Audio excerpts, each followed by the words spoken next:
హిందుత్వ night పేరు చూస్తే ఇషితా నాగ్పాల్, దీక్షా శర్మ, దియా శర్మ, నిధి సింగ్ ఠాకూర్, ఈ ట్విట్టర్ అకౌంట్స్ అన్ని హిందూ అమ్మాయిల ఫోటోలు ఉంటాయి.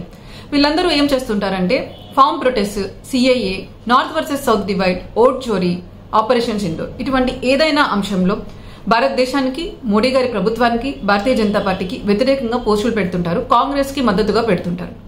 ఇప్పుడు ట్విట్టర్ లో ఒక ఫీచర్ రావడం వల్ల వాళ్ళు ఎక్కడి నుంచి ఏ లొకేషన్ నుంచి ఆపరేట్ చేస్తున్నారో తెలిసిపోయింది. కానీ వీళ్ళందరూ ఆపరేట్ చేస్తుంది భారతదేశం నుంచి కాదు, Pakistan, Bangladesh, Oman, Saudi Arabia.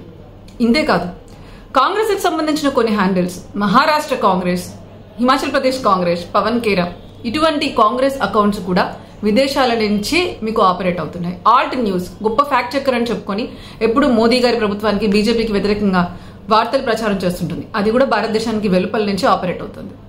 Rahul Gandhi గారు ఎప్పుడు విదేశాలకు వెళ్తుంటే ఏం చేస్తుంటారా అనుకుంటాము. వాళ్ళ పార్టీ వాళ్ళు పాకిస్తాన్ ఇల్లు లాంటిది అని చెప్తుంటారు. ఇప్పుడు పాకిస్తాన్ నుంచి ట్విట్టర్ హ్యాండిల్స్ కాంగ్రెస్ కు మద్దతుగా పనిచేస్తున్నాయన్న విషయం తెలిసిపోయింది.